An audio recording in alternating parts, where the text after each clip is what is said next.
Hey folks, welcome to the first episode of Mobius Geographic. If you've visited my channel before, you've probably seen my character profiles. Well, my proposal today is this. How about instead of a character profile, I do a kind of zone profile? A little deep dive on every classic Sonic zone, starting with Sonic the Hedgehog and of course, Green Hill Zone. I've made this video as a tribute to a zone that I've played dozens of times and have fallen in love with over the years. I want to share my passion for the zone, revel in the zone's little graphical details, share a little bit of its development history and its little gameplay quirks, while also trying to highlight just how important this zone is to Sonic's history and gaming history at large. Please do let me know your thoughts on Green Hill and how it stacks up against other opening areas and levels in gaming. It's a zone that feels omnipresent these days, something of a mascot of the entire franchise, but I want to peel back the hype and explain what was so revolutionary, so visionary and so ingenious about this humble little zone in 1991. Expect a discussion of the much more controversial Marble Zone real soon, but for now get comfy and let me try and explain why Green Hill Zone is just so important. What you have to keep in mind is that Sonic 1 was obviously the first game in the series, so it needed to impress, but the first zone was of particular importance. Back in 1991, games would often be displayed in toy stores or electronics stores for passers-by to glance at and have a play of. Sonic followed industry standards by having an auto demo, where the game briefly played itself after the title sequence as a showcase of sorts. It was a tradition that was established by arcade games to entice players in. Green Hill Zone then functioned as a bit of a selling pitch for the game to the general public. It had to immediately wow, and I think it did, especially in the looks department. Green Hill Zone establishes all of the visual motifs that would become trademarks of the series and ensured Sonic 1 had an immediate X factor.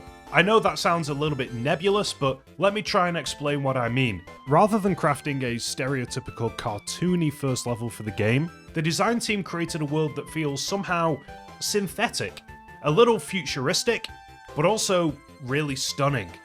Green Hill's turf is mowed to perfection like a football pitch. Its rockery has a uniform checkerboard pattern, and its foliage looks slightly unreal and metallic. The design team was striving for an innovative aesthetic, inspired by early 3D computer artwork. Yuji Naka has said the futuristic look of Green Hill's flora was achieved using a pixel art technique called ray tracing to create a sense of depth via innovative use of light and shadow.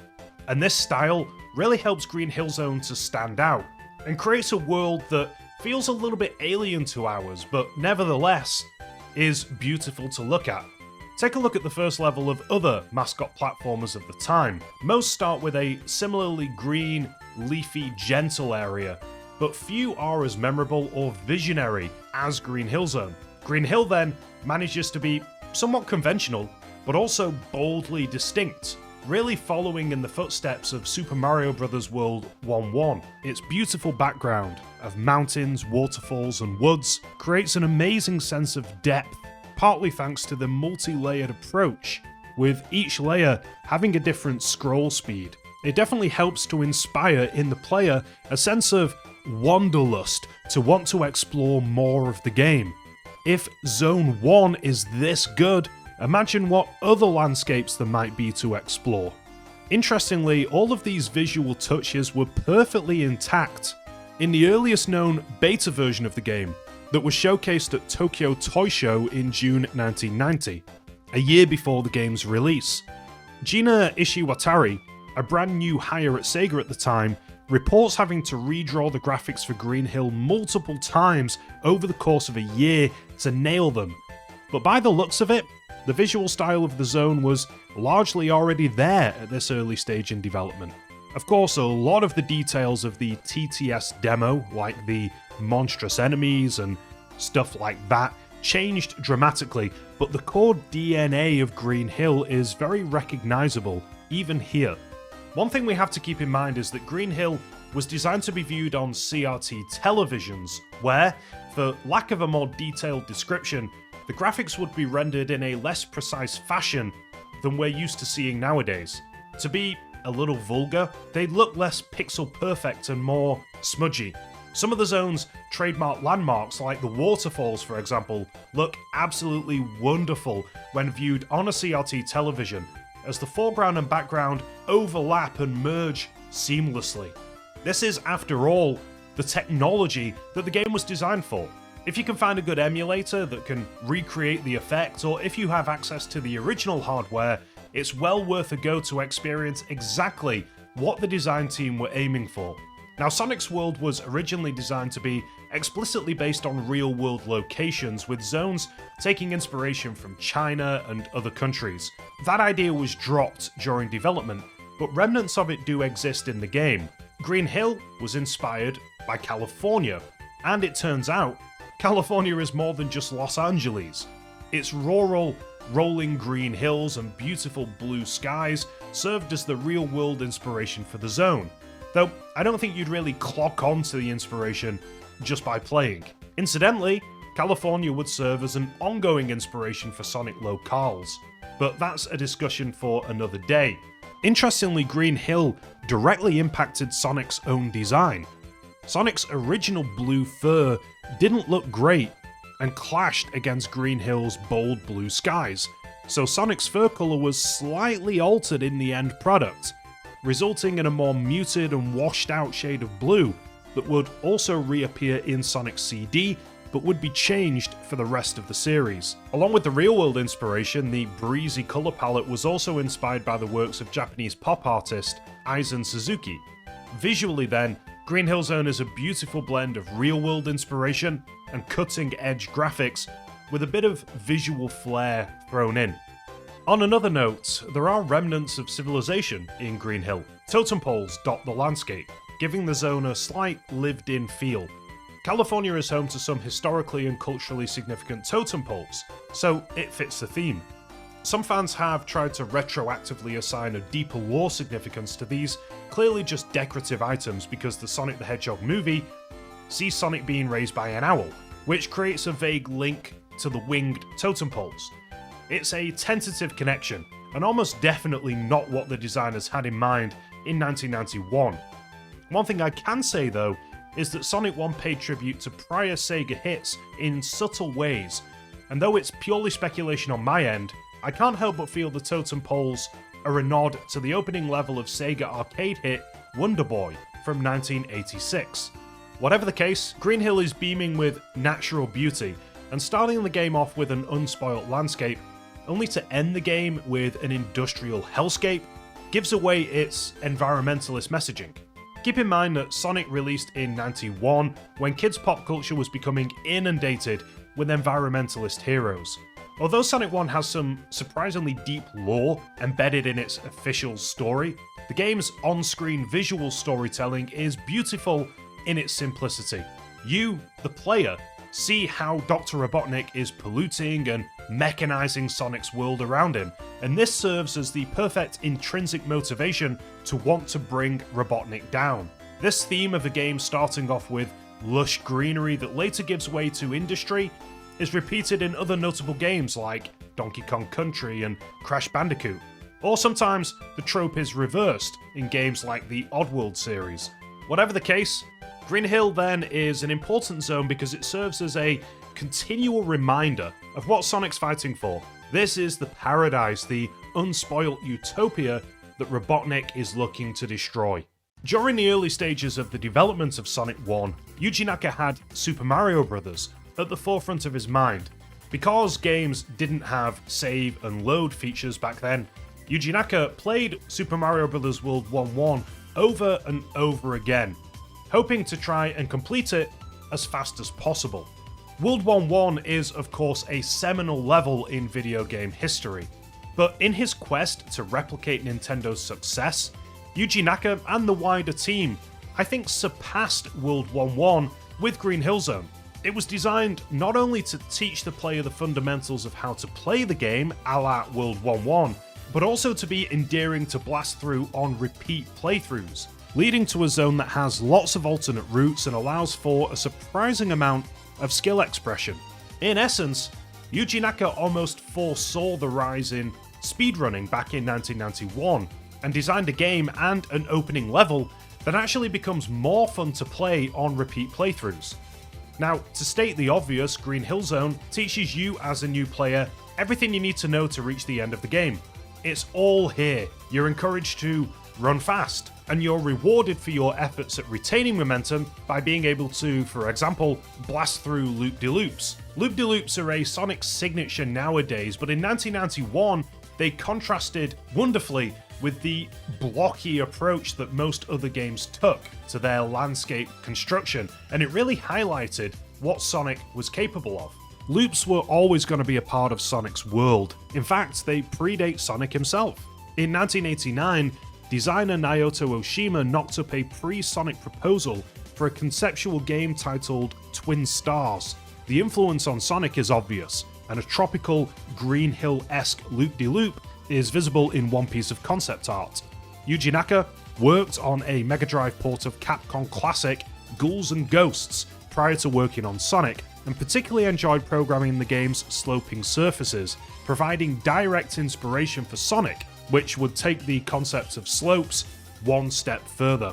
Of course, Sonic 1 lacked the spin dash, so the skill of retaining momentum was required to burst through a couple of not-so-hidden breakable walls, lest you have to circumnavigate the wall via a slower route. In unforgiving fashion, Green Hill Zone does make it tricky for players to remain on quicker, optimal routes. Because of its lack of spin dash, it's by design. There's a well-known portion of the level that forces you to navigate an easy-to-run-past platform in order to stay on the faster upper route. If you miss it, you'll either have to spend time building up momentum to charge up the nearby ramp, or rejoin the upper route later by taking the slower, more treacherous lower route. Whatever your chosen method, replayability is a big part of the game, and the message is, try and nail it next time you play.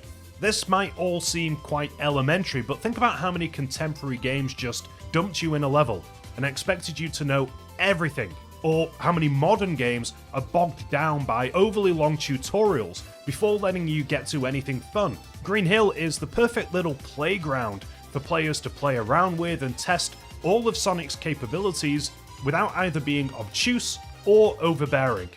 A feeling that I often get from even the best of Sonic fan games is items, objects, and enemies being placed almost indiscriminately. Now this contrasts sharply with Green Hill Zone, where everything serves a purpose. It's perfect, down to the last pixel. Think about this spring, for example. Springs that fire Sonic in the wrong direction are a series trope at this point.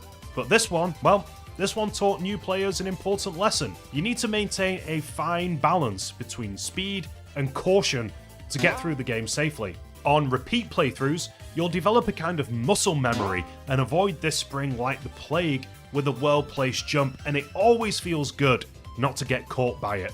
Another small tip imparted on players by the level design team is to explore. There's lots of hidden boxes and nooks and crannies to find. Boxes are hidden in trees, and Green Hill is fairly liberal with giving out power-ups, treating the player to invincibility several times, for example. The coolest little secret hidden within the zone is Act 3's lower route. Hidden behind a breakable wall, you'll find a 1-up and several ring boxes. They make the boss fight significantly easier, and unlike the invincibility boxes, which became common knowledge among Playground Sonic fans, this route remained undiscovered by many even after half a dozen playthroughs. Some items are even placed tantalizingly out of reach, practically begging you to have a look around and find out how to get them. This 1-up box confused me for the longest time, but trying to figure out how to get there was amazing motivation to play the game again and again and learn the level like the back of my hand. Incidentally, the way you get there is by taking a lower route. There's a spring here that lets you get that elusive 1-up box. A lot of modern gaming feels disposable, and while I've gotten a taste for great procedurally generated games, nothing quite beats the feeling of exploring an incredibly well put together level that's economical with its layout while also full of secrets, begging you to find them all. That, in my opinion, is replay value. Obviously, I've been very complimentary so far, but Green Hill does expose some of the less refined elements in Sonic 1. New players are more likely to lose a life in Green Hill Zone than later opening stages in the series, because of the unexpected way that some of the environment works. There is, for example, the spike glitch, where Sonic doesn't gain any iframes or invincibility frames after landing on spikes, which makes insta-deaths a very real possibility. Just to clear one thing up, there has been a debate over the years as to whether this is a glitch or a feature of the game. Yuji Naka himself confirmed that it is indeed a glitch, but it does make Sonic 1 fairly unforgiving. It's also possible to land into these bottomless pits as well when navigating platforms. I think it's fair to expect that these platforms should be solid structures that you can effectively run into rather than dive through, and that's something that the later series fixed. These are far from game-breaking issues, however. In fact, I'd argue that the entirety of Sonic 1 is more challenging than most of the mainline Sonic games, and these little quirks in Green Hill fit with that modus operandi. On paper, the way the environment works can feel slightly unfair and betrays Sega's origin as an arcade software developer, but I like a bit of challenge in my games, so it's not a huge problem. Now, finally, the music. Tying the whole zone together is the unforgettable melody, which is kind of the official theme tune for Sonic himself at this point. Sonic 1's music was composed by Masato Nakamura, member of Japanese pop band Dreams Come True, who were hot off the release of their successful debut album in Japan. Nakamura has said that he took inspiration from movie soundtracks when composing for Sonic, and this approach helps the entire game's soundtrack to avoid sounding cliché. It's neither cartoony nor video gamey, if you know what I mean. In Nakamura's own words, he wanted Sonic's soundtrack to be cinematic, and that meant going beyond the sound that most video game soundtracks were aiming for at the time.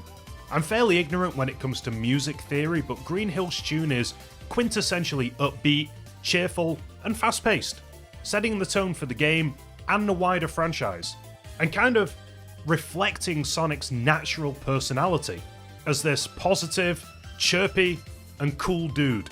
Interestingly, the central Green Hill melody would later be repurposed by Nakamura for a Dreams Come True song in 1997.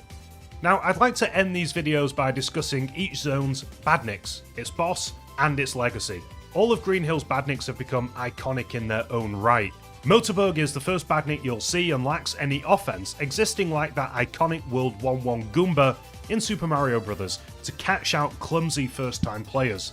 Chopper, the Piranha badnik, also exists mostly as fodder, leaping out of the water and very easy to smash through. Crabmeat, Neutron, and Buzz Bomber are more dangerous because they can fire projectiles, but they're mostly highly telegraphed. It's fitting that the first zone has fairly tepid enemies to ease the player in. Buzz Bomber probably remains my favourite because when going at high speed, they can help Sonic to stay airborne for longer by bouncing off them, which is a really fun trick. A rabbit badnik, Splats, was also originally going to be a Green Hill enemy but didn't make it into the final product. He's a strange enigma because he appeared in comic books and merchandise, but not the actual game. However, I like the contrasting Green Hill of the fuzzy mammalian animals that you rescue and the slightly cold insect, fish, and reptile badniks. Thematically, it just feels very fitting somehow.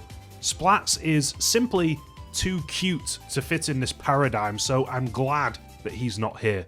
The boss at the end of the level is Robotnik wielding a giant checkered ball back and forth.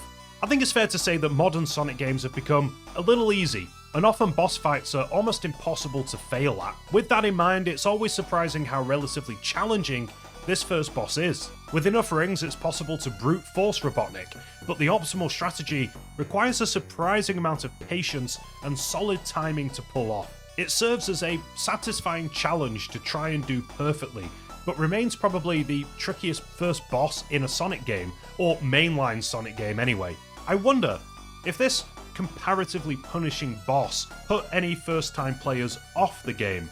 I don't think so. It's not as hard as many NES-era opening bosses, for example. Incidentally, the checkered ball was going to feature earlier in the zone as an interactable object, but that idea was obviously dropped. In terms of the zone's legacy, Green Hill Zone remained a quaint memory in Sonic's infancy. The zone reappeared plenty of times, most prominently in the Master System version of Sonic 1, as well as reappearing as an unlockable bonus level in Sonic Adventure 2. Spin-off games like Sonic Drift and Sonic the Fighters were almost obligated to include Green Hill because it was Sonic's most iconic zone. But crucially, Green Hill didn't reappear in mainline Sonic games. Green Hill's reputation began to change a little after the release of Sonic Generations in 2011. Generations opened with Green Hill Zone, reimagined in glorious 3D, but then Green Hill Zone kind of became the de facto Sonic Zone, appearing again in Sonic Mania, Sonic Forces, and Sonic Frontiers, as well as a massive array of spin-off and non-Sega games. It was exciting to see Green Hill Zone come back in Sonic Generations and to appear in Super Smash Bros., for example. Although a lot of these newer games have introduced their own twist on Green Hill Zone by tinkering with gameplay mechanics or introducing a new visual style, but it doesn't really feel that special anymore.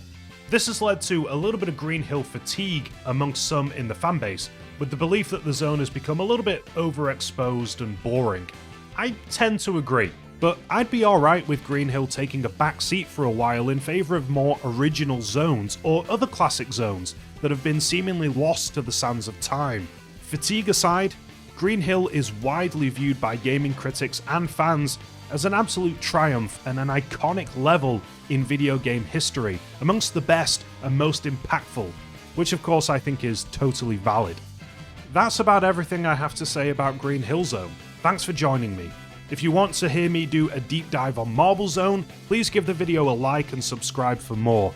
Of course, I would adore to hear your thoughts on Green Hill Zone and how it weighs up against the wider video game industry. Is it still the gold standard for starting off a game? Is it worthy of its reputation, or is it a little overhyped? Are you sick of seeing Green Hill in every new Sonic game perhaps? Let me know, and join me next time for more Mobius Geographic.